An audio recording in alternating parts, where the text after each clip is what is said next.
नाज़रीन, आप देखें लाइव डॉक्टर शाहिद मसूद और मैं हिज़ारा अंसारी। बहुत सी खबरों, बहुत से तज्जियों और बहुत सी तहकीकात के साथ एक बार फिर हाजिर हैं। एक स्ट्रेटेजिक डायलॉग पाकिस्तान का अमेरिका के साथ होता है, लेकिन हमारे पास इत्तलात मौजूद हैं कि पाकिस्तान में फौजी बगावत होने जा रही है। इत्तलात मौजूद हैं, क्या वाकई जनरल राहील शरीफ नवाज शरीफ हुकूमत का तख्ता उलटने जा रहे हैं?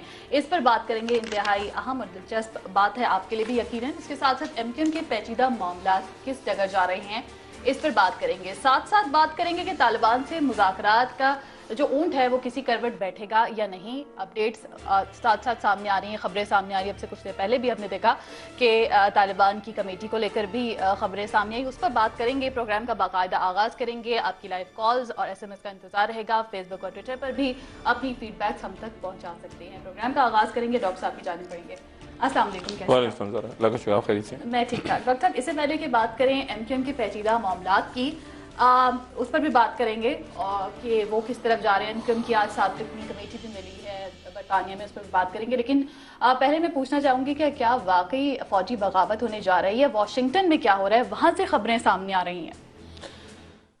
देखिए जी, ये वो मैं तो नहीं जानता कि फौजी बगावत होने जा रही है और होनी भी नहीं चाहिए, और सवाल ही पैदा नहीं होता कि कोई भी दुनिया का शख्स इसको वेलकम करे। लेकिन सूरत हाल ये है कि इस तरह की खबरें वाशिंगटन में गर्दिश कर रही हैं। सबसे पहले तो कल वाशिंगटन पोस्ट, जो कि एक इंतहाई मौकर अमरीकी, सबसे ज्यादा ज़ाहिर वाशिंगटन से एक ही अखबार निकलता है बड़ा, और वाशिंगटन पोस्ट। कल वाशिंगटन पोस्ट ने, उनके पॉलिटिकल साइंटिस्ट हैं, और वो पॉलिटिकल साइंटिस्ट जो हैं वो उन्होंने कल वाशिंगटन पोस्ट में एक बात लिखी। उन्होंने स्टडी किया है 2013 तक, 1960 से लेकर 2013 तक दुनिया में जितनी बगावतें हुई हैं, मिलिट्री कूज हुए हैं, उनको उन्होंने स्टडी किया। और वो स्टडी करने के बाद उन्होंने मुख्तलिफ वजूहात बताई हैं कि किसी मुल्क में बगावत क्यों होती है। मईशत ख़राब हो जाए, सियासतदान अहल हो जाए, बाहर की फोर्सेज इंटरवीन हो जाए, सिविल वॉर हो जाए, ये हो जाए, वो हो जाए, सारा कुछ कर करा के उन्होंने फिर एक मैपिंग की है, मैथमेटिकल साइंटिफिक मैपिंग करके उन्होंने वाशिंगटन पोस्ट में कल छाप दी है। और उस रिपोर्ट में वो ये कहते हैं कि जिन मुल्कों में इस साल 2014 में फौजी बगावत होने का खतरा है सबसे ज्यादा, उसमें कुछ 40 मुल्क हैं, लेकिन सबसे ज्यादा हाईएस्ट रिस्क है, वो बयान कर रहे हैं पाकिस्तान का।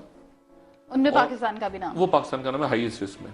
अफगानिस्तान के रीजन में वो अलग रीजन है, ज़ाहिर है वो सिविल वॉर होती है, जो भी मामला होते हैं, फौज पता नहीं एक फौज है, कितनी फौजें हैं, अफगान आर्मी कहाँ जाती है आगे, तालिबान में से कितने उनमें से तालिबान को चले जाते हैं, क्या होता है अप्रैल के बाद हम कुछ नहीं जानते, अप्रैल से पहले क्या होता है हम कुछ नहीं जानते अफगानिस्तान में। लेकिन पाकिस्तान का नाम उसमें बहुत ऊपर रखा है उन्होंने, सब सहारन कंट्रीज का नाम है, लेकिन वहाँ होती रहती हैं बगावतें।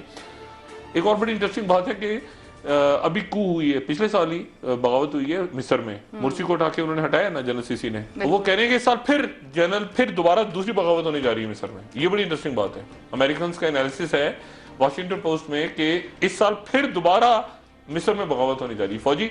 और पाकिस्तान के अंदर कोई बगावत की बात है वो उन्होंने की, और वही कहते हैं कि जी यहाँ की मईशत, यहाँ के मामला सारे जो उन्होंने अपने साइंटिफिक में, मैं उस डिटेल में जाऊंगा, लेकिन उन्होंने मैपिंग की, इकोनॉमी, ये वो सारा फैसले, बॉर्डर्स की सूरत वगैरह। और हमारा जो एनालिसिस है, मैथमेटिकल एनालिसिस, एक तो ये हो गई। अच्छा, इसको मैंने ठीक है, एक रिसर्च है, एक एनालिसिस है, लेकिन उसके बाद उसके 24-48 घंटों के बाद एक और वाकया वहां पे हुआ है वाशिंगटन में, और वो ये हुआ है कि यूएस कमेटी, जो इंटेलिजेंस की कमेटी है यूएस की, अभी इंटेलिजेंस की कमेटी बड़ी इंपॉर्टेंट होती है क्योंकि इनको इनपुट मिलता है सारी CIA और FBI और होमलैंड सिक्योरिटी वगैरह वगैरह सारी। तो उनकी जो कमेटी है, उन्होंने उनकी जो इंटेलिजेंस कमेटी है, उन्होंने वहां पे जाके यूएस सेनेट के सामने एक उन्होंने स्टेटमेंट दी है, उन्होंने पूरा बयान पेश किया और 2014 की उन्होंने पिक्चर पेश की और ये कहा कि अमेरिका को थ्रेट्स किए हैं 2014 में, अमेरिका के सामने क्या बड़े चैलेंजेस हैं। ये पूरी एक डिस्कशन हुई है क्लोज, और उस डिस्कशन के अंदर उन्होंने ये कहा है, यूएस अमेरिकी सेनेटर्स ने अपनी सेनेट को बताया है कि हमारी इंटेलिजेंस रिपोर्ट्स ये कहती हैं, हमारा एनालिसिस ये कहता है कि पाकिस्तान में फौजी बगावत का इम्कान मौजूद है, फौजी बगावत खत्म होने जा रही है। ये मैं नहीं कह रहा, ये वाशिंगटन पोस्ट वाली रिपोर्ट को भी छोड़ देंगे। अमेरिकन सेनेट इंटेलिजेंस कमेटी ने अपने सेनेट के क्लोज डोर्स के अंदर ये बात की। इंतहाई अहम बात है, इसको नजरअंदाज तो नहीं किया जा सकता। नहीं, ये अमेरिकन का एनालिसिस देखिए, एक होती है रिपोर्ट आती है, जैसे मैंने कहा वाशिंगटन पोस्ट को पढ़ा, अच्छा अब मैं अपनी भी बताऊं, मेरी जब बात होती है वहां पे और भी लोगों की बात हो रही है, तो एक कोल्ड शोल्डर उन्होंने दिया हुआ है। जैसे स्ट्रेटेजिक डायलॉग है, आपको याद है जो स्ट्रेटेजिक डायलॉग शुरू हुआ था हमारे मोहतरम, हमारे सर के ताज सरताज अजीज, बिल्कुल, उसका हमारे सर के आउटकम ताज क्या हुआ वो भी, वो ऐसे बेड़ा गर्क हुआ है वहां पे। वो उन्होंने ऐसी तस्वीर, आपने तस्वीर बॉडी लैंग्वेज देखी, सरताज जी भी हंस रहे हैं, ख्वाजा आसिफ क्यों हंस रहे हैं किसी को नहीं पता, वो कैरी को भी नहीं पता वो क्यों हंस रहे हैं, वो हंस रहे हैं ख्वाजा आसिफ। तो एक नॉन सीरियस किस्म का डायलॉग में हुआ, उन्होंने सिर्फ इतनी एक पाकिस्तान को दे दिया कि आप बड़े आपका न्यूक्लियर बड़ा महफूज हाथों में, वो इस तरह की बातें निकाल देते हैं ना, गुडी गुडी करना होता है। जब वो पाकिस्तान को डराना होता है, तालिबान इधर है, अलकायदा इधर है, वो पाकिस्तान डर गया, उन्होंने कहा न्यूक्लियर वेपन अच्छे हैं आपके, अच्छा कुछ हो गया, जमहूरियत अच्छी हो, ये फजूल बातें हैं सारी। ये जो बयान होते हैं ना इस तरह के, उसामा बिन लादेन, ये जो वाकया हुआ ना 2 मई का, 1 मई का हुआ एक्चुअली, मैं उसको यहाँ पे 2 मई कहते हैं ना, 2 मई असल में वहां 1 मई थी, अमेरिका में उसको 1 मई कहा जाता है, एबटाबाद के वाकये को 1 मई कहते हैं, वो हम लोग 2 मई कहते हैं, टाइम का डिफरेंस है। तो वो जो 2 मई 1 मई का वाकया है, उसके अंदर जो है वो, आप अजीब बात ये देखें कि उससे एक हफ्ता पहले टाइम मैगजीन, एक हफ्ता पहले का जो टाइम मैगजीन है, उसमें दुनिया की चंद अहम तरीन शख्सियात में और इंपॉर्टेंट तरीन शख्सियात में जनरल पाशा का नाम है, DGISI का, और उसके एक हफ्ते के बाद डेट होगी। तो ये बयान में आना छोड़ें। मेरे लिए जो तशवीशनाक बात है वो ये है कि US सेनेटर्स की इंटेलिजेंस कमेटी कह रही है बात, फॉरेन रिलेशंस भी नहीं, इंटेलिजेंस कमेटी बात कह रही है, अपने सेनेटर्स को बयान कर रही है कि पाकिस्तान में जो सबसे बड़ी थ्रेट है उसके बाद क्लोज करके एक सवाल जवाब का सेशन हुआ है, उसकी भी कोई इतला है। अब मैं वो यहाँ इसलिए नहीं कहना चाहता कि वो कहेंगे पैनिक फैल रहा है, सब कुछ फैल रहा है, लेकिन ये खबरें चूंकि अखबार में आने वाली हैं, ये आ गई हैं, खुदा जाने सुबह छपेगी, मेरे पास अभी है इतला। अमेरिकन सेनेटर्स ने अपनी कमेटी में पाकिस्तान की फौजी बगावत को डिस्कस किया है, और उसमें उन्होंने कहा है कि मियां नवाज शरीफ साहब जो हैं, उनकी पॉलिसीज, माशी हालात वगैरह वगैरह जो भी पैरामीटर्स है, ये काम है जलीलाबाद जिलानी साहब का, जो कि वहाँ सफीर हैं, जिनका कोई ताल्लुक नहीं है नवाज शरीफ साहब से, जो कि एस्टेब्लिशमेंट के आदमी है। मियां नवाज शरीफ को क्या पता वहाँ कौन है। वाजी शमसुल हसन साहब भी पीपल्स पार्टी के बैठे हैं, पता नहीं किसके बैठे हैं। तो मियां साहब चूंकि बाहर उनका कोई है ही नहीं सिलसिला, जो साकदार साहब आते हैं वो बस साकदार भी हैं, और खुदा जाने सरताज अजीज भी हैं, ख्वाजा आसिफ भी हैं। तो एक अजीब व गरीब सी सूरत हाल है। तो उस सूरत हाल में वहां पे वाशिंगटन में ये डिस्कस हुआ है, उनकी सेनेट की इंटेलिजेंस कमेटी ने ब्रीफ किया अपने हाउस को कि पाकिस्तान में फौजी बगावत होने जा रही है। लेकिन जब ऑपरेशन की बात हुई थी डॉक्टर साहब, तब तो मियां साहब ने आकर कहा था ये कि फौज और हुकूमत एक पेज पर है, जब ऑपरेशन की बात हो रही थी तालिबान को लेकर। लेकिन इसको भी कोट किया गया है उस रिपोर्ट में, ये भी कहा गया कि पब्लिकली तो मियां साहब ने ये कहा है, लेकिन फिर खदशात वार्निंग भी दे दी गई रिपोर्ट में। देखिए, होता ये है ना कि ये हमेशा इस तरह होता है, एक पेज पे है, कौन एक पेज पे है, कौन कहाँ पे एक पेज पे है, तो सियासी बयान है ना। ये तो ऐसे ही है कि पाकिस्तान और अमेरिका, वो पाकिस्तान और चीन वो अजल से अबद तक इत्तेहादी रहेंगे, वो जैसे निकाह पे नहीं होता हम साथ साथ रहेंगे अगले जन्म में, ये फजूल सी बातें बिल्कुल। एक पेज कौन सा खाक पेज है। आप मियां नवाज शरीफ साहब, पाकिस्तान में सबसे ज्यादा वेल इन्फॉर्म्ड आदमी कौन होता है मुझे बताएं, सबसे ज्यादा इतलात किसके पास होती है? DGISI के पास। मुशर्रफ साहब के वक्त में DGISI थे general Ziauddin Bhatt, most inform आदमी, उसको मियां नवाज शरीफ ने आर्मी चीफ बनाया कि ये DGISI, इसके पास सबके पास सारी खबर होगी। वो DGISI साहब को जब पहना रहे थे, तारे लगा रहे थे यहाँ पे उनके, तो बगावत हो गई। यानी DGISI को भी नहीं पता, DGISI को उसकी करने से बंदूकें, यानी यहाँ क्या होता है सिस्टम। मोहतरमा लेकर आ गए जनरल कल्लू, और उनको कल्लू से पूछा उन्होंने बुला के, अपना शम्स कल्लू साहब से, हमीदुल साहब पूछा कि सब खैर है, उनका सब खैर है, बगावत हो गई, गवर्नमेंट टूट गई। ये इस तरह नहीं होता, अल्लाह ना करे पाकिस्तान में ऐसा हो। लेकिन जने शरीफ साहब भी कम आते हैं टीवी पे, वो अभी तक आए भी नहीं है शायद, उनकी तस्वीरें मैंने एक आध देखी है, वो इधर उधर। बिल्कुल, वो एक तो ISPR जनरल बाजवा साहब से मैं एक आध दिन मिलने वाला हूँ, ये पता नहीं जनरल बाजवा साहब भी हमारे ISPR के माशाल्लाह को अजीब हो गए, उनकी तस्वीर शायद अफरीदी के साथ आ जाती है, अगले दिन दौरा करते हुए थोड़ा ISPR को भी मेरे ख्याल से एक आध दिन में मिलकर उनको भी तरफ समझाएंगे कि जरा थोड़ा सा वो सही करें मामला। लेकिन ये है कि ISPR भी कुछ फॉरेन ऑफिस बनता जा रहा है, रवायती किस्म के बयान दे रहा है, जरा दम पकड़े और थोड़ा सा जरा चीजों को टेक करके। जैसे पिछले दिनों ये हुआ, उनको जाके मारकुट लगी ना, ये जो गुंडा नासिर थे, ये जो आप चेक पोस्ट पर लगे, ISPR बिल्कुल ISPR का कोई रोल नहीं था। ये उल्टी सीधी खबरें निकलना शुरू हो गई, उसके बाद जाके मीडिया ने जरा थोड़ा, मीडिया में तो बैठा है ना एक से एक फितना, तो ये मार दिया, वो मार दिया, बेगुनाह मर गए, फलां मर गए, फलां मर गए, कुछ नहीं हुआ था। वहां जाके क्रिमिनल्स को मारा था और बड़े अच्छे टारगेट अचीव किए थे। ये जो भी टारगेट ऑपरेशन हुआ था ये खजूरी चेक पोस्ट पे, तो ISPR थोड़ा सा दम पकड़े जरा, और ठीक है एक्सटेंशन वगैरह मिल जाएगी बाजवा साहब को, ऐसा कोई मसला नहीं है, लेकिन काम अपना ठीक करें मेरे ख्याल से। डॉक्टर साहब, दूसरी डेवलपमेंट पर चलते हैं। तालिबान टॉक्स को लेकर, कमेटी को लेकर बात की है, कहाँ पर खड़ी है? मौलाना अब्दुल अजीज साहब के हवाले से ये बयान सामने आ रहे थे कि उनसे कांटेक्ट किया जा रहा है ताउन के लिए मेजर आमिर साहब की जानिब से। उस बारे में मैं आपसे जानना चाहूँगी कि मेजर आमिर मीडिया पे नहीं आ रहे हैं, इज्तनाब कर रहे हैं, लेकिन आपकी उनसे इस हवाले से कोई बात हुई हो, आपको कुछ मालूम हो, इन दोनों का ताल्लुक के हवाले से भी जानना चाहूँगी। मेरी अभी बात हुई मेजर आमिर साहब से। अच्छा। मेजर आमिर साहब से मेरी अभी 15 मिनट पहले बात हुई।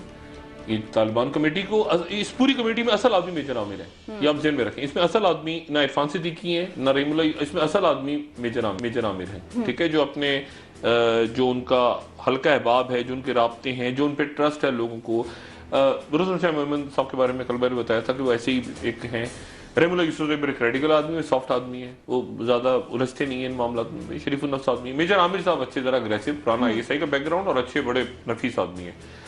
मिडनाइट जैकॉल में उनका नाम आता रहा बीबी की हुकूमत गिराने के लिए, लेकिन उसके बाद उनके ताल्लुकात अच्छे हो गए जरदारी साहब से। जैसे मैंने बताया था डीजीआईबी की, वो कहते हैं कि ऑफर हुई, और मुझे अच्छी तरह पता है कि वो मिलते थे डॉक्टर कयूम सुमरो से, जरदारी साहब से उनकी जाती मीटिंग होती थी, ये मेरी अपनी नॉलेज में। मेजर आमिर साहब जो हैं वो असल रोल प्ले कर रहे हैं। दो शख्सियत अब्दुल अजीज नाम के जब नाम आए ना, तो आप भी और नाज़रीन से गुजारिश है कि जरा कंफ्यूज ना हो। एक है मौलाना अब्दुल अजीज।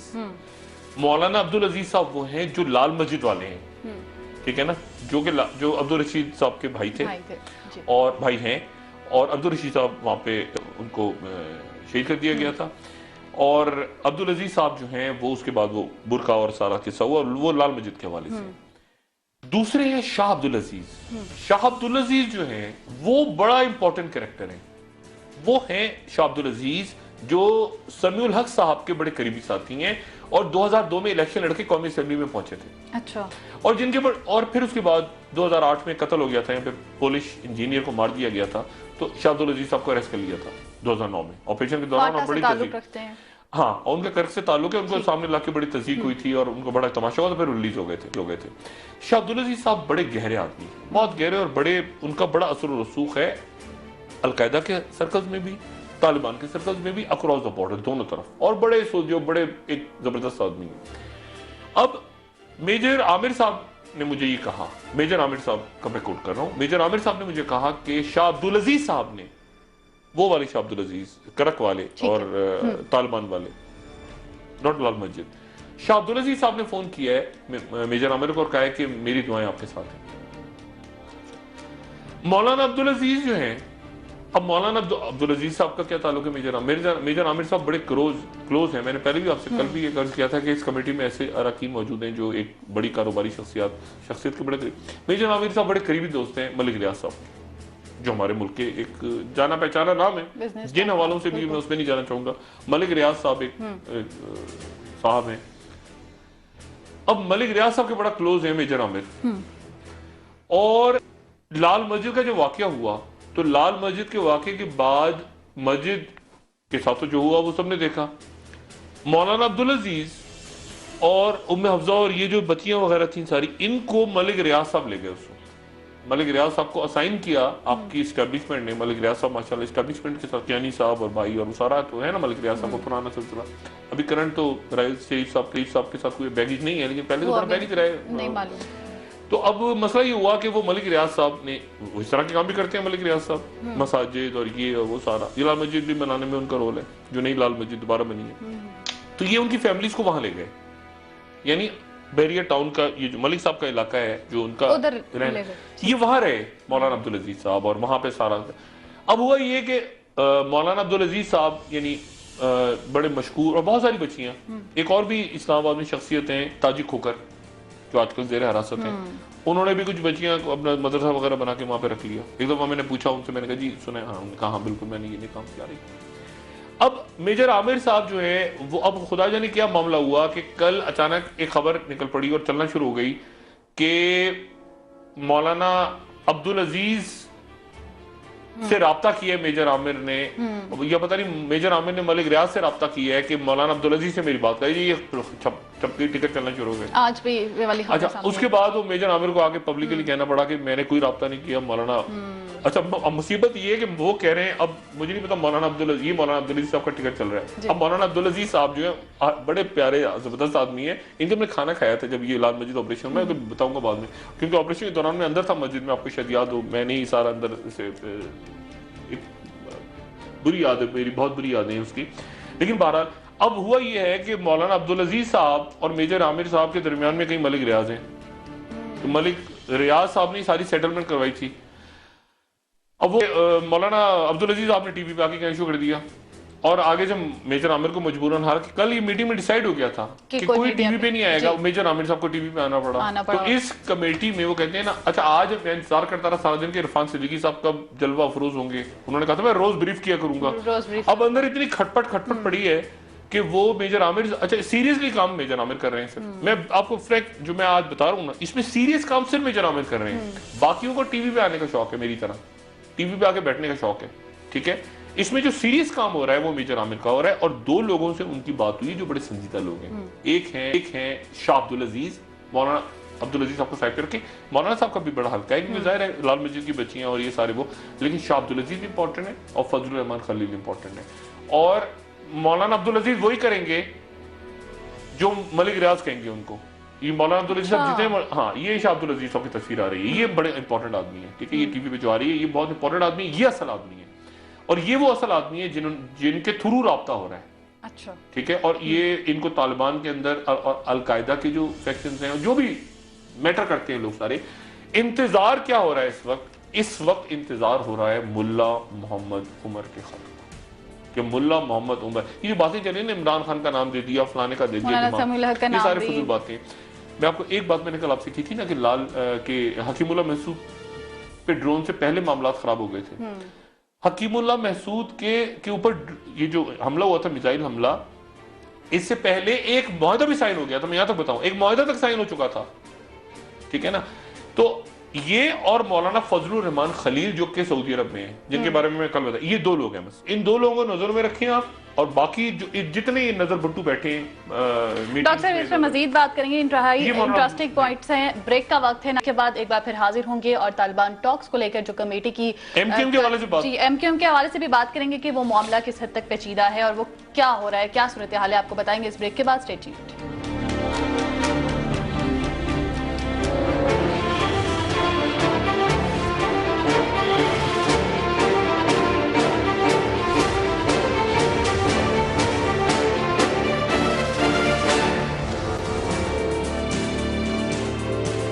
ब्रेक के बाद आपको एक बार फिर खुशामदीद कहेंगे। मुत्तहिदा कौमी मूवमेंट के मामला क्या हैं और ये पेचीदा क्यों होते जा रहे हैं, अब इस पर बात करेंगे।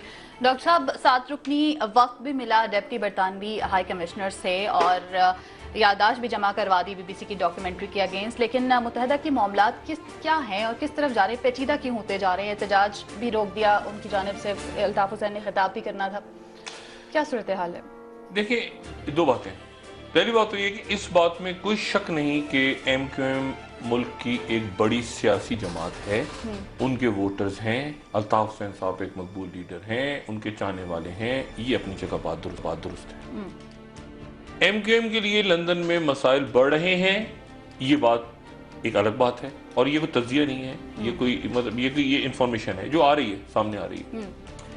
मसला सारा ये है कि कल मैंने बताया था शर्लॉक होम्स और जेम्स बॉन्ड का झगड़ा है। एक शर्लॉक होम्स है मेट पुलिस और जेम्स बॉन्ड है आपके MI6, ठीक है ना। अब MI6 में जेम्स बॉन्ड में आते हैं आपके बाहर की एम्बेसी। अब जेम्स बॉन्ड हांगकांग में फंस गया, वो कहाँ जाता है? अपनी एम्बेसी में घुसता है। MI6 एम्बेसीज होती है MI6 में, ठीक है ना, पुलिस नहीं बैठी होती। आप कभी बाहर जाए ना किसी एम्बेसी में, पाकिस्तानी एम्बेसी में, आपको पाकिस्तानी पुलिस नजर नहीं आएगी, आपको ISI IB के लोग अंडरकवर नजर आएंगे।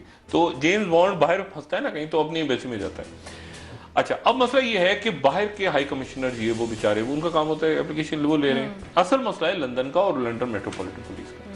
अच्छा, ये जो जितनी इंफॉर्मेशन हुई है, जो BBC ने डॉक्यूमेंट्री बनाई है, वो BBC को दी गई है स्कॉटलैंड यार्ड की तरफ से, यानी पुलिस की तरफ से, और उनको दी है पाकिस्तान के सियासतदारों ने। मैं आपको मुस्तकिल कह रहा हूँ, कह रहे हैं ना सामने लाया जाए। ये प्रोग्राम मैं पाकिस्तान से कर रहा हूँ, ये प्रोग्राम मैं कोई अर्जेंटाइन में बैठ के नहीं कर रहा, वो यहीं पर मौजूद हैं। मेरे MKM के भाइयों को अच्छी तरह पता है, पता होना चाहिए, वो यहीं मौजूद हैं बंदे। वो कहते हैं ना, वो कहाँ ढूंढ रहे हैं, वो इधर ही मौजूद हैं। खालिद शमीम भी इधर ही हैं, वो कामरान भी इधर ही और काशिफ भी इधर ही हैं और काफी दिनों से हैं और रिकॉर्ड हो चुका है बयान, रिकॉर्डेड बयान आगे उनका हसास अदारे ले चुके हैं, हसास अदारों ने आगे दे भी दिया है बयान।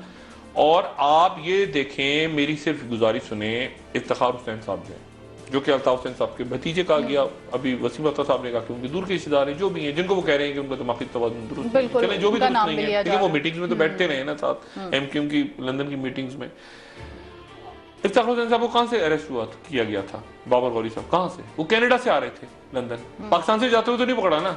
इसका मतलब है कि ये सर्कल बहुत बड़ा हो चुका है कि बहुत, मेरी जो बात है उस पर एमक्यूएम के दोस्त नाराज ना हो, मैं उनसे जो बात, वो अक्सर में जर की मूवमेंट होती है ना कि पीछे प्रेशर आता है लंदन का, डिफेंड करो, वो सारे वो वासी जलील हो गए, वसीम अख्तर हो गए, हैदराबाद। अच्छा, लंदन वाली बात समझते हैं, क्राइसिस आता है ना, क्राइसिस, वो पैनिक हो जाते हैं, मीडिया ये है, मीडिया वो है, दुनिया पीछे लगी हुई है। वो वजह कि बैठ के पुरसकून अंदाज में मसले को रिजॉल्व करते हैं ना, आप बैठते हैं जंगी हालात हैं, क्या किया जाए, ये मसला हो गया, ये मसला हो गया, ये मतलब कैसे करें।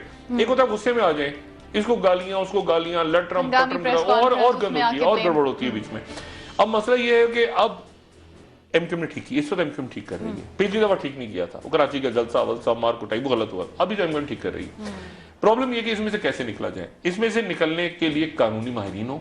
अगर बीबीसी ने गलत फिल्म चलाई है, मैं कब कह रहा हूँ बीबीसी ने सही चलाई है, बीबीसी को सरकारी फंडिंग होती है बाय द वे, अपना बरतानिया की, मतलब वो ऑटोनोमस, बिल्कुल ऑटोनोमस अदारा नहीं है वो, उसको वहां की ब्रिटिश ब्रॉडकास्टिंग कॉर्पोरेशन को ब्रिटेन की फंडिंग होती है।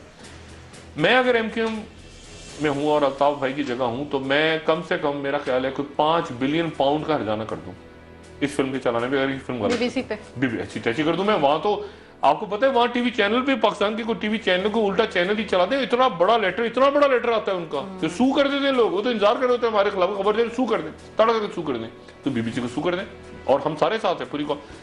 मतलब कोई गड़बड़ है, उस गड़बड़ को अब वो फरूक नसीम बेचारे को ऐसे आगे, वो फरूक नसीम शरीफ आदमी यहाँ से सेनेटर, उनको सेनेट बन गया, सेनेटर बनने की नहीं है ना, ऐसे तो नहीं कि गुडी वो बेचारे इधर गया उधर जा, उनको भी पता फंसे हुए मैं, उन्होंने बरतानवी लोग क्या को भी जवाब दे रहे हैं वो बेचारे।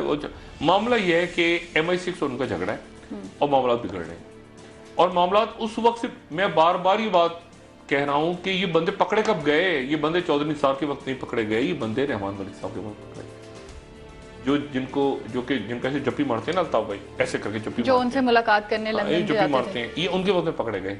ठीक है, और मैं आपको ये भी बता चुका हूं कि एक मामला ऐसा है जो जाती मामला था जिसमें अल्ताफ भाई ने मदद ली, रहमान मलिक साहब यहाँ से पहुंचे, कानूनी मामला था, जाती कानूनी मामला था लंदन में, उसमें मदद ली, फारूक नाइक साहब को लेके पहुंच गए वो, और मलिक साहब के हाथ में चीज आ गई, मलिक साहब मास्टर है, मलिक साहब ने जब पहुंचे वो चीज वो एक और बन गई।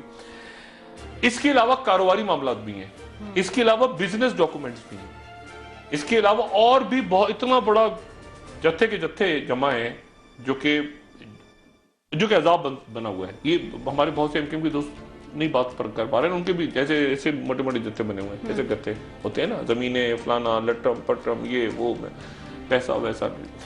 अब मसला ये कि आप जब असाइलम लेते हैं ना बाहर जाके, उस वक्त आगो जी आए नू आपको बुलाते हैं, बाहर के मुल्क बाहर के एस्टेब्लिशमेंट, आइए तशरीफ लाइए, सबके वारी, ये पकड़ी पासपोर्ट पकड़ी, आपको नजर में रखते हैं, आपके वीक पॉइंट्स इकट्ठे करते रहते हैं, आप जो मर्जी करें जाके, गया जी वो आप कहते कितना प्यारा मुल्क है यार, नोट जहां उनको वक्त आता है ना वो एकदम से वो झाड़ते हैं नीचे, जब दराज खोलते हैं फाइल निकाल के ये रख लेते हैं, इसने ये किया था, इसने ये किया, ऐसे नहीं, आप कहते हैं ये क्या बात हो गई, तो वो सारा का सारे पलंदे उनके पास है। इसलिए आप इसको कानूनी तौर पे देखें, नंबर 1। नंबर 2 बात बड़ी इंपॉर्टेंट है कि वो जो एमक्यूएम भी कह रही है बात कि आखिर इतने सालों से क्यों नहीं, अब क्यों हुआ, यही मेरा सवाल है कि ये एमक्यूएम को पता होना चाहिए, और उनको पता है कि इस वक्त क्यों हो रहा है, पहले क्यों नहीं हुआ, इस वक्त क्यों प्रॉब्लम आ रही है लंदन में, पहले क्यों नहीं आई। और मैं फिर अपनी बात दोहराना, मैं बार बार कह चुका हूं, अल्ताफ भाई को चाहिए कि अपनी मौजूदगी में, ये मेरा मशवरा है, मैं बार बार, मैं समा पे भी कह चुका हूं, 6 महीने पहले भी कहा था, अब दोबारा कह रहा हूं कि वो किसी एक को अपनी प्रेजेंस में, अल्ताफ भाई की सेहत ठीक नहीं है जेन्युइनली, और एस्टेब्लिशमेंट्स में, इंटरनेशनल एस्टेब्लिशमेंट्स में इस बात पे कंसर्न है। अब जो मर्जी गाली दें, मुल्क रियासतें एस्टेब्लिशमेंट्स की चला रही होती हैं, सारे मुल्क चला रही होती हैं, ठीक है ना, बरतानिया को भी उनकी कोई अपना गॉर्डन ब्राउन नहीं चला रहा, वो तो कह रहे हैं जान को खतरा है, वो तो कहेंगे पॉलिटिकल बयान, जान को तो मेरी भी सबकी जान को खतरा है ना, मेरी भी जान को खतरा है, ये मुशर्रफ साहब नहीं कह, मुझे दिल का दौरा पड़ सकता है, मुझे भी पड़ सकता है दौरा, भाई सबकी जान को खतरा है, मैं भी बैठे बैठे कुर्सी गिर जाए मैं मर जाऊं, तो जान को सबके खतरा है। मसला ये है कि वो चाहे, उनको ये चाहिए कि वो जो मैसेज उन तक पहुंच रहा है, ये बात मैं वसूख से बताऊं कि अल्ताफ भाई को एक मैसेज पहुंचाया जा रहा है कि ऐसा करें, वो नहीं करते, वो सेकंड एपिसोड आ जाती है, उस नहीं करते, फिर थर्ड आ जाती है, वो मामला बढ़ता जा रहा है, बढ़ता जा रहा है, बढ़ता जा रहा है। इमरान फारूक के चक्कर में कोई गड़बड़ घोटाला था तो ये छापा पड़वा दिया उन्होंने, ठीक है ना, मनी लॉन्ड्रिंग शुरू करवा दी कि बिल्कुल ही फंसा दें, इधर नहीं तो इधर, इधर नहीं तो इधर, इधर वो गुत्तियां बढ़ती चली जाएंगी, उसको वहां से पकड़ लिया, एयरपोर्ट पकड़ लिया, उसने करवा दिया, उसकी टेप आ गई, उसके नाम आ गए, ये चीजें बढ़ती चली जाएंगी, आने वाली दिनों में और बढ़ेंगी, ठीक है। इसलिए अल्ताफ, और बीच में मैं बताऊं, बीच में अब मैं बहुत बड़ी बात करने लगा, बीच में अल्ताफ भाई को अच्छा मैसेज भी भेजा गया, इस्टेब्लिशमेंट ने अच्छा मैसेज भी भेजा। अब आपको ये अच्छा मैसेज कैसे भेजा? बिल्कुल ऐसे भेजा कि एक सीट, अब मैं बहुत अजीब सी बात करने लगा हूं, लेकिन एक सीट बाकायदा अल्ताफ भाई को मैसेज पहुंचाया गया कि ये सीट आप नहीं जीत रहे, लेकिन ये सीट भी आपको दी जा रही है। अच्छा। कौमी असेंबली की सीट अंदरूनी सिंध की बाई इलेक्शंस में दी गई, ठीक है। मैं नहीं चाहता एमके मेरी तर्दीद करे इस बात की, मगर इसको रखें, मेरे पास भी बातें, उनके पास भी बातें, इसको रखें। यहां तक बात गई, इस हद तक इस्टेब्लिशमेंट ने कहा कि ये कोई जो बात वो मैसेज दे रहे हैं उस बात में सॉफ्टनेस आ जाए। एक सीट भी अंदरूनी सिंध के इलेक्शंस में, वो इलेक्शंस फौज की निगरानी में हुए थे, यहां तक मैं कहता, वो सीट बाई इलेक्शंस की एमके ने ले ली और मैसेज दे दिया लंदन में कि सीट भी आपको दी है। उसके बावजूद लचक नहीं आ रही, वो लचक। अच्छा, अब अल्ताफ भाई को मेरा क्या मशवरा है, और भी बहुत सारे मामला होंगे, मैं बीच में, मुझे नहीं पता क्या मामला होंगे। मुझे इतना पता है एक दो जनरल पाशा जाके मिले थे अल्ताफ भाई के साथ, मुझे इतना पता है, मुझे और भी कुछ चीजें पता होंगी। अब मसला ये है कि वो जो मैसेज दिया जा रहा है ना, इस्टेब्लिशमेंट में हकीकतन इस बात का कंसर्न है कि खुदा ना खास्ता अल्ताफ भाई की तबीयत खराब हो गई, अल्ताफ भाई गुस्से में आ जाते हैं, कभी नाराज हो जाते हैं, अपने कारकुनों पे भी, अपनी राब्ता कमेटी में भी बहुत प्यार भी बहुत करते हैं, वो तो गुस्से में भी आ जाते हैं, तकरीर करते हुए गुस्से में आ जाते हैं, उससे और गड़बड़ हो जाती है, ठीक है। तो एक मैसेज जा रहा है आगे कि खुदा ना खास्ता, जैसे मैंने कहा था ना, बीबी की तो निकल के आ गई ना पटारे में से एक वसीयत, वो पता नहीं क्या थी, बहरहाल अब छोड़ दें, लंबी कहानी है, वो वसीयत निकल के आ गई, उसको इस्टेब्लिशमेंट ने सपोर्ट किया और वो चल पड़ी। इस्टेब्लिशमेंट उसको ना करती, वो ऐसे चीटों मोड़ जाती। अल्ताफ भाई को कहा जा रहा है कि आप एक नंबर 2 अनाउंस कर दें, ये क्या, क्योंकि डर ये लग रहा है कि खुदा ना खास्ता अल्ताफ भाई की तबीयत खराब हो गई है, कोई बात ऐसी ज्यादा खराब हुई तबीयत, तो ऐसा ना हो कि अंदर स्प्लिंटर ग्रुप्स बन जाए, क्योंकि स्प्लिंटर ग्रुप्स बड़ी पार्टियों की तरह एमक्यू में भी मौजूद हैं और अजीबोगरीब, वो किसी को नहीं मानते, ये इसको नहीं मानता, वो उसको नहीं मानता, और सेक्टेरियन तौर पे भी मसला है। ये जो पहले दोनों मसला हुआ था ना कराची में, झगड़ा हुआ था अंदर हमाद सदीकी साहब वाला, इसमें भी एक सेक्टेरियन एंगल था, मैं डिस्कस नहीं करूंगा। तो सेक्टेरियन ग्रुप्स ना बन जाए। कराची में मौलाना औरंगजेब फारूकी साहब, देखे ना, मौलाना औरंगजेब फारूकी साहब एक कुवत पकड़ रहे हैं कराची के अंदर, कराची में और लोग मौजूद हैं इस वक्त जो कि मजहबी जमातें हैं। कराची में एक ऐसी जगह है जो कि तहरीक इंसाफ ने ले ली है, एक बैठे हुए एएनपी वाले जो इंतजार कर रहे हैं कि उनको इशारा हो, उनको इशारा होगा 2 मिनट में शुरू हो जाएंगे एएनपी वाले भी, वो भी ऐसी गुडी इशारा, लिबरल मोहब्बत माजिद पठानी, ऐसे ये सारी आपको याद नहीं, जुल्फिकार मिर्जा के वक्त क्या हुआ, सुबह उधर कट्टी बाड़ी थी गोलियां, इधर 20 गिरे, उधर 50 गिरे, एक कराची में टर्मोइल आ जाएगा, और इस वक्त कोई टर्मोइल नहीं चाहता। इंटरनेशनल एस्टेब्लिशमेंट क्यों नहीं चाहती? क्योंकि एग्जिट कराची से हो रहा है, एग्जिट कराची पोर्ट कासिम से तो नहीं हो रहा ना, कोई आपके गवादर से तो नहीं हो रहा, वो सारी कहीं से निकलते हैं। हिसाब किताब कौन बनाता है? महाजिर। लेकिन ट्रक कौन चलाता है? पठान। इंटरनेशनल एस्टेब्लिशमेंट की भी जान निकलती है कि यार पठान महाजिर झगड़ा ना हो जाए कहीं, ठीक है ना। तो उन्होंने दोनों को ठंडा किया हुआ है, वरना तो खून के प्यासे एक दूसरे के। असफंदियार वली साहब ट्रक तो वो पठान चलाएगा ना, वहां से कंटेनर चलेगा, और हिसाब किताब कौन बनेगा कराची में? एक सैकी होती है ना, वो एमक्यूएम से ताल्लुक रखने वाले वो लोग, ये ऑफिशियल काम, ये सारा उतर रहे हैं नंबर, और ट्रक रात भर चला के वो चमन क्रॉस करेगा या कोई खबर। तो मसला ये है कि वो मैसेज जा रहा है, ठीक है, कि आप इसको इस तरह से कंटेन करें, और इसीलिए फारूक सत्तार साहब और गवर्नर साहब आ गए हुए हैं, और इस मसले को इस्टेब्लिशमेंट पूरी इन्वॉल्व है। जहाँ पे गवर्नर से कोई ज्यादा इस्टेब्लिशमेंट की बात आगे पहुंचाने की कोशिश करते हैं, तो वहाँ एक लंदन में अल्ताफ भाई को कह दिया जाता है ये तो फौज का आदमी है, वो पता चला गवर्नर साहब को ही फड़का देते हैं, हटा दो हटा दो हटा दो, वो गवर्नर रिजाइन करके गायब हो गए बेचारे। कभी फारूक सत्तार में टोपी आ जाए। ये कराची पाकिस्तान में जो एमके है ना बेचारा, बड़े अच्छे लोग, बहुत वासिफ जलील, हैदर अब्बास रिजवी, वसीम अख्तर, ये वो सारे गुड नाइस पीपल लोगों में रहते हैं ना, सारे लोग इनके बड़े अच्छे। मुसीबत ये कि लंदन को कैसे कन्विंस किया जाए, और लंदन में अल्ताफ भाई को कैसे, अल्ताफ भाई के आसपास जो लोग हैं वो भी अच्छे हैं, अनवर भाई हो गए, मुस्तफा भाई हो गए, बाकी लोग हो गए, अनीस भाई हो गए, लेकिन मसला ये है कि वो वहां पर यहाँ का और वहां का जो गैप है ना, वो उसमें गड़बड़ हो जाती है कहीं। तो अब ये है कि वहां पर एक उन्होंने कहा अच्छा चलो यहाँ तो छोड़ो, अब लेकिन यहाँ कुछ कम हुआ, वहां उन्होंने कहा लंदन में कर दो। इस्टेब्लिशमेंट्स ने कहा पहले यहाँ मामला सेट हुआ, वो लंदन ऊपर नीचे, उन्होंने कहा लंदन में ही ले आओ, उस गैप को कम करने की अब कोशिश देखिए ना यहाँ कराची में, पाकिस्तान में कुछ नहीं हुआ, वरना पाकिस्तान में भी तो हो सकता था ना। पाकिस्तान में फड़का देते 5-6 लीडर, पाकिस्तान में एमक्यूएम के अंदर बढ़ होते जेलों में, पाकिस्तान में तो मजे से घूम रहे हैं, टीवी पे आ रहे हैं, हमारे साथ गपशप लगाते हैं। उन्होंने कहा लंदन में इस्टेब्लिशमेंट का प्रॉब्लम वहां क्रिएट हो रही है, तो लंदन को उन्होंने जरा थोड़ा सा टाइट की है, और मेरे ख्याल से ऐसी जगह लेकर आ गए कि जहाँ अच्छा 4 फिल्में, मैं इससे पहले कि आप वक्फा लें जो भी बात हो, वक्फे का वक्त हो रहा है, 4 कम से कम 3 से 4 फिल्में तैयार हो रही हैं इस वक्त। अच्छा, मुझे आज से 5 महीने पहले नदीम मलिक साहब ने अपने प्रोग्राम में बताया था, तो मैंने कहा था बीबीसी की फिल्म तैयार हो रही है दूसरी, उस वक्त उन्होंने सबने तरदीद की। आज मैं आपको बता रहा हूँ 3 से 4 फिल्में तैयार हो रही हैं, और अब अमेरिका के अखबारों में आने वाली है खबर, बरतानिया से निकल के अमेरिका में आने वाली है। मैं कुछ डरा नहीं रहा, मैं वो बता रहा हूँ जो मेरी सोर्सेज हैं, ये खबरें और तैयार हो रही हैं, कहानी और आगे चलेगी। जो भी एमक्यूएम को मैसेज, एमक्यूएम को जो मैसेज, अच्छा एमक्यूएम इसलिए कह रही है ना, अल्ताफ, एमक्यूएम को भी कहा गया है कि ये कह दो कि सिर्फ अल्ताफ हुसैन काबिल कबूल है। अब देखे ना क्या वजह है, इसका मतलब ये हुआ कि उनको ये कहा जा रहा है कि किसी को अनाउंस करो, वरना ये कोई नारा हुआ, ये जो -1 चल रही है बात, ये क्यों कह रहे हैं कि -1 कबूल नहीं है, इसका मतलब है वो खुद ही बता रहे हैं कि हमें -1 का मैसेज जा रहा है। अब इस्टेब्लिशमेंट जाने और अल्ताफ भाई जाने, ये मैसेज जा रहा है उन्हें कि आप किसी को अनाउंस करें, वो ही कह रहे हैं कि हमें -1 कबूल नहीं है। मैं तो नहीं कह रहा -1, कोई कह रहा है ना, जो कह रहा है वो उनसे बात करें, उनको मनाए, अल्लाह खैर सल्ला। हमारा काम तो ये कि तजिया करें और कराची हमारा सुकून से रहे। बिल्कुल, और मामला क्यों पेचीदा हुए ये काफी हद तक हमने जाना। नाज़रीन, ब्रेक का वक्त हो रहा है, ब्रेक के बाद कि गवर्नर स्टेट बैंक मुस्ताफी क्यों हुए हैं, मुस्ताफी एमक्यूएम के हवाले से कल बात रहेगी, एमक्यूएम के हवाले से भी बात करेंगे, डॉक्टर साहब बताना चाह रहे हैं, और गवर्नर स्टेट बैंक के हवाले से भी बात करेंगे, आपको बताएंगे कि वजह क्या बनी उनके मुस्ताफी होने की। स्टेट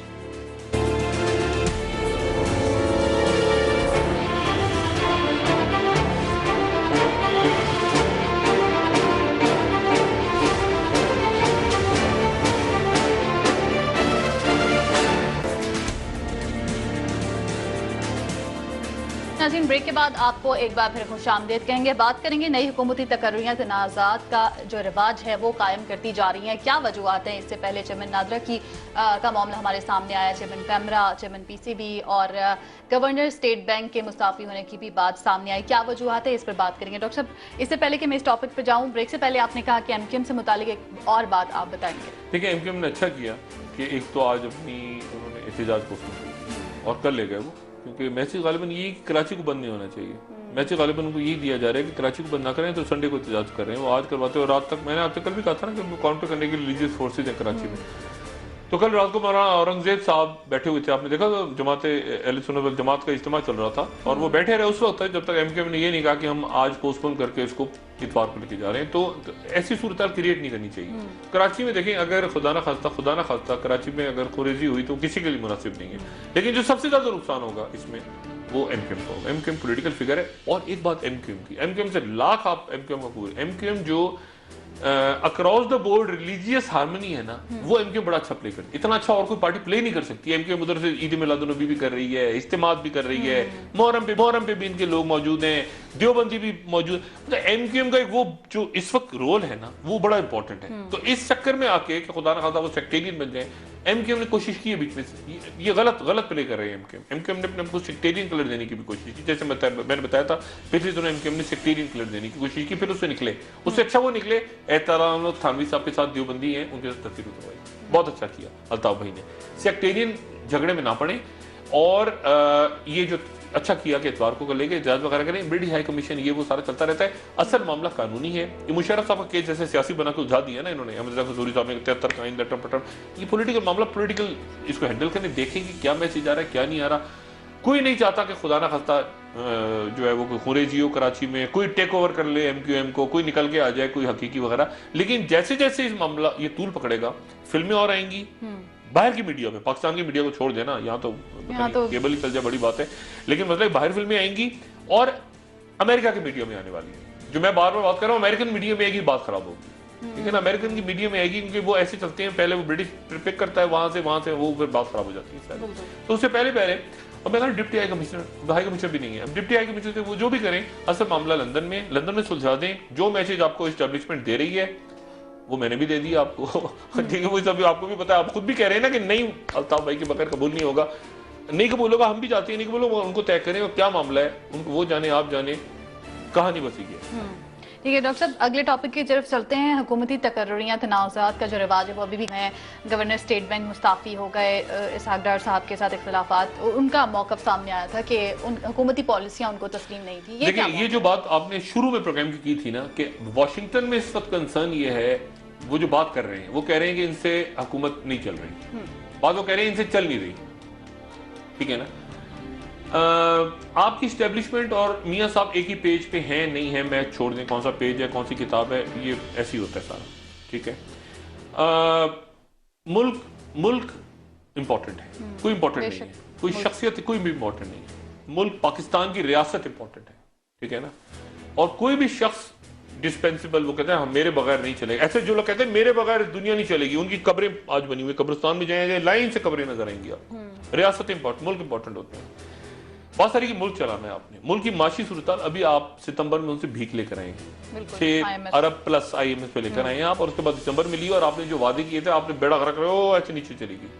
अभी यासीन अनवर साहब का है, इसहाक डार साहब को तो नहीं अच्छे लगते, वो खुदा जाने क्यों नहीं अच्छे लगते, मेरे बड़े अच्छे बहुत अच्छे इसहाक डार, बड़े सॉफ्ट आदमी, अच्छे आदमी है, लेकिन बहरहाल इसहाक डार साहब जो वजीर बनते हैं तो वजीर हो जाते हैं हमेशा, हर वजीर होता है, वजीर नहीं होता तो कुछ और होता है, फिर वो अवाम में हो जाता है। इसहाक डार साहब का मसला यासीन अनवर साहब का खराब हुआ। इसहाक डार साहब ने कहा कि इस आदमी ने किया करप्शन, और यासीन अनवर साहब का पॉइंट ऑफ व्यू ये है कि मेरे ऊपर प्रेशर डाला जा रहा था कि 100 अरब रुपया में छाप के ये जो फलाना बैंकों से निजी बैंकों से उठाऊं और गवर्नमेंट की स्कीमों में लगा दूं, ये जो स्कीमें चल रही हैं सारी कर्जा वर्जा, ये वो यूथ लोन, ये लैपटॉप शैपटॉप इसमें डाल दूं, मैंने इनकार कर दिया तो इस्तीफा हो गया। ये 4 आपके स्टेट बैंक के गवर्नर्स हैं, 4, ये चौथे गवर्नर हैं जो मुद्दत पूरी होने से पहले रिजाइन कर गए। वो हफीज कारदार चले गए, वो उससे पहले वो डॉक्टर शमशाद अख्तर चले गए, मतलब ये सारे जो हैं ये एक एक करके चलते चले जा रहे हैं। और इनके कोई बेटे का एक्सीडेंट हो गया था, ये सिंगापुर चले गए थे, वहां से वापस आए, पता एक और डिप्टी गवर्नर लगा दिया, वही जैसे तारिक मलिक के साथ हुआ था, इन अ बैड टेस्ट।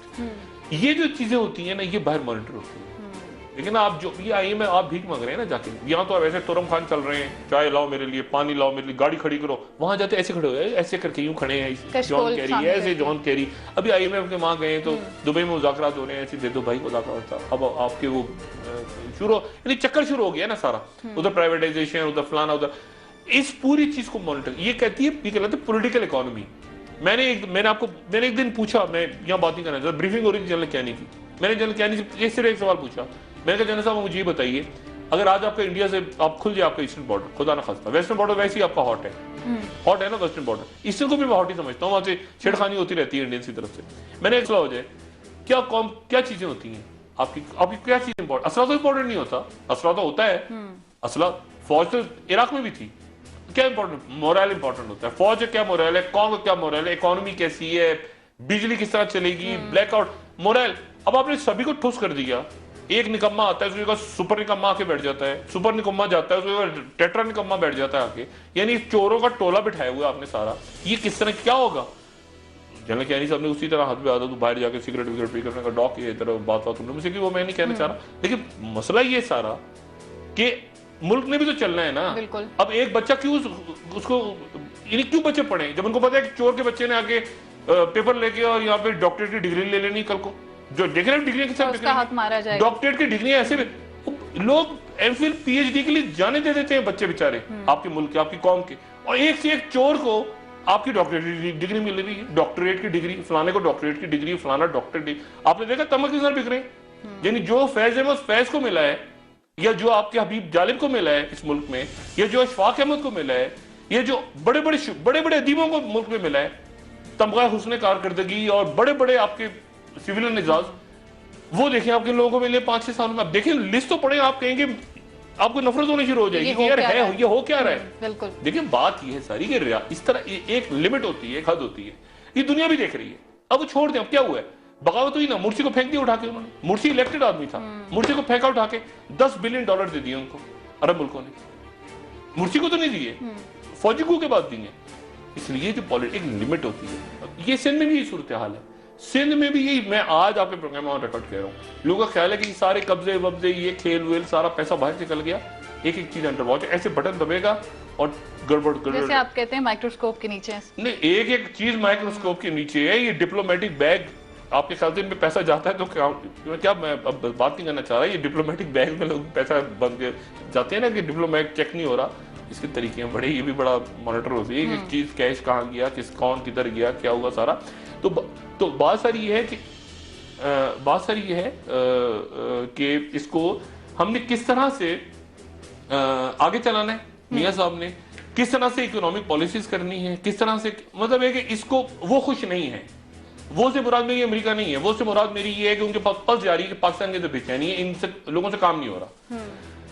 मियां साहब के लिए क्या चीज इंपॉर्टेंट है? मियां साहब ने एक काम तो बहुत अच्छा किया है और बहुत अच्छा किया काम, और वही उन्होंने ये किया है कि उन्होंने ये मुज़ाकरात की कमेटी बना के कम से कम ये फौरी तौर पर ऑपरेशन, लेकिन उसके साथ ही मैसेज क्या जा रहा है वहां पे, वजीर उनके प्राइवेटली क्या कह रहे हैं कि ऑपरेशन होने जा रहा है, ऑपरेशन होने जा रहा है, मारा मारी, जिसके नतीजे में नॉन सीरियस नजर आ रही है। हर आदमी कह रहा है कि ये कमेटी, मैं भी ये कह रहा हूँ, मूवमेंट्स हो रही है ना, एक गुस्सा है कि यार क्या मतलब है, क्योंकि 6 महीने आपने ऐसे गुजार दिए, 6 महीने के बाद आपने एपीसी की पटारे में से क्या निकाला, ये इरफान सिद्दीकी है, ये मेजर आमिर हैं, ये मेजर आमिर ने कहा सलीम साफी से, सलीम साफी ने कहा मैं नहीं आऊंगा, उसने कहा तू आ जा, उसने कहा तू आ जा, अब फरमाइशी टिकट चल रहे हैं, कई टिकट फरमाए, टीवी चैनल से फोन कर करके फरमाइशी टिकट जो है वो, हाँ इमरान खान का भी आ रहा है, इमरान खान आना चाह रहे हैं, उनको भी शामिल करें, उनको शामिल कर दिया जाए। इमरान को पता नहीं, अब इमरान मैं तो समझ नहीं सकता करूँ, अब समी उलग चले गए तो इमरान खान आ जाए, इमरान खान को मतलब इसको हेड करेंगे इरफान सिद्दीकी साहब और नीचे बैठेंगे इमरान खान, इमरान, मतलब कुछ समझ नहीं आ रहा। आपने इरफान साहब के कॉलम्स पढ़े, इरफान, मतलब ये अजीबोगरीब बात है।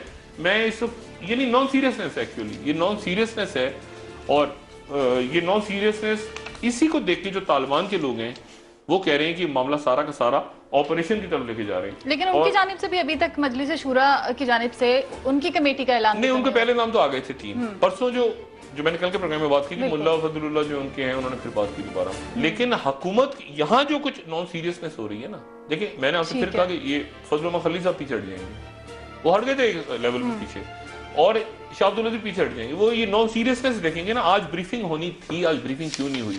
आज होनी थी ना, इरफान सिद्दीकी साहब को ब्रीफिंग दी नहीं, क्यों नहीं दी? क्या प्रोग्रेस हो रही है? वो उन्होंने कहा दिनों में हो जाएगा मामला तय, हफ्तों में, महीनों में नहीं, सालों में, दिनों में। रोज की ब्रीफिंग देना, आज क्या हुआ, कल क्या हुआ, परसों क्या हुआ।